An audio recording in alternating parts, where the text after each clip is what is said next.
ผมให้อยู่หน้าที่เก้านี่อยู่หน้าเด้อนี่ดูอยู่หน้าเด้อ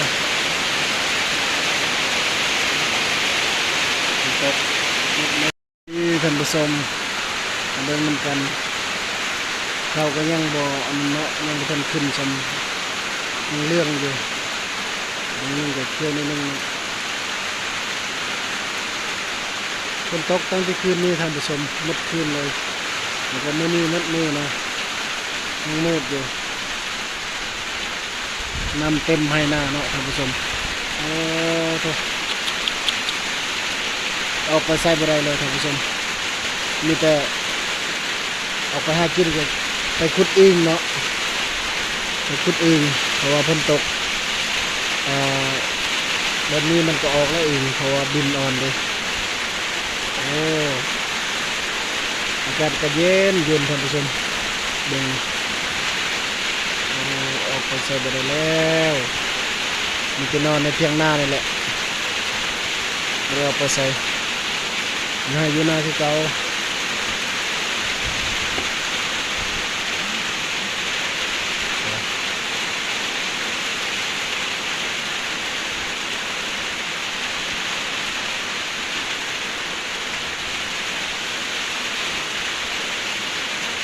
ตกไปทั่วเลยเนาะเพราะว่าเป็นบางจุดบางบอนฝนตกไปทั่วเลยน้ำซีก็เริ่มขึ้นแหละเริ่มพังแหละท่านผู้ชมเริ่มขึ้นแหละขึ้นนี่ก็มาไปซื้อนะไปตกปลาได้พอได้กินเนาะละลาย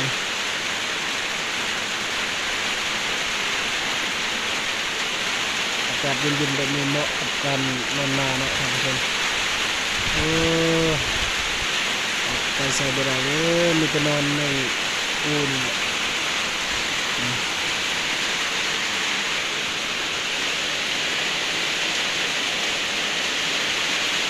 ออกไปใส่บ่ได้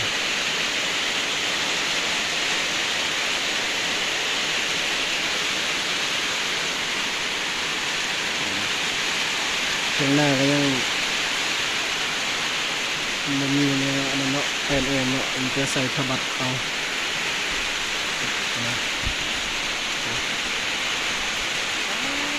ตกพักตกนี่ไปยึดไปยั่งเลยนี่เม็ดขึ้นมัน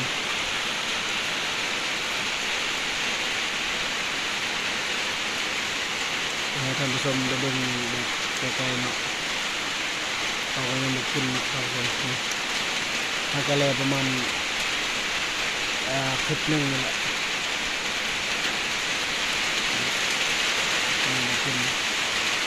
แต่ละปีต้องได้ใส่ปุ๋ยด้วยท่านผู้ชมต้องได้ใส่ปุ๋ย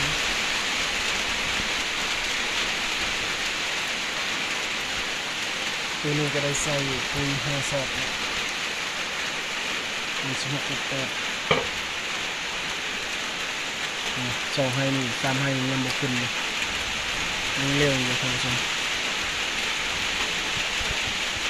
มันใส่บ่ได้เนาะเพราะว่าฝนตกลายนี่แหละมันต่อเนื่องเพราะว่าเริ่มจากคืนนี้เนาะตกจนถึงวันนี้ยังบ่หยุดเนาะ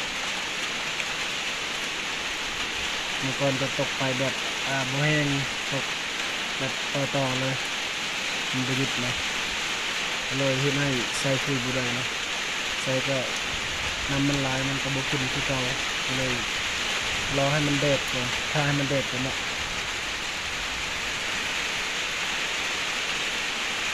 น่าจะบ่กวางเนาะท่านผู้ชมสิไปให้นี่แล้ว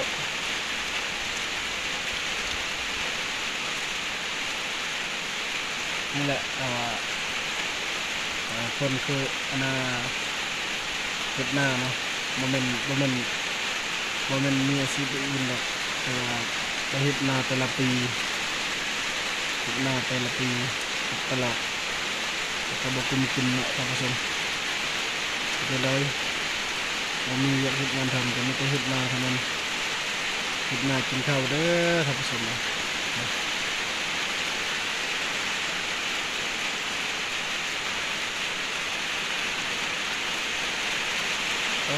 นำพังทลายอยู่ท่านผู้ชม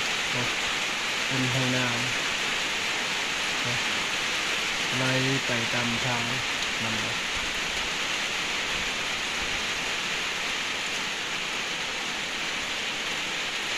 อัดยำแรงเนาะอยู่เพียงนาเนาะน้ำมันซึมต้องได้ทมเนาะมันซึมมันเปียกวันดังไฟเนาะฝนตกก็บ่หยุดเนาะหมดมือหมดคืน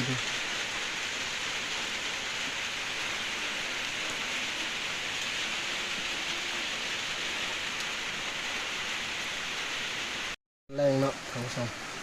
คือเขาสองโตนี่อาหารแรงแล้วก็มี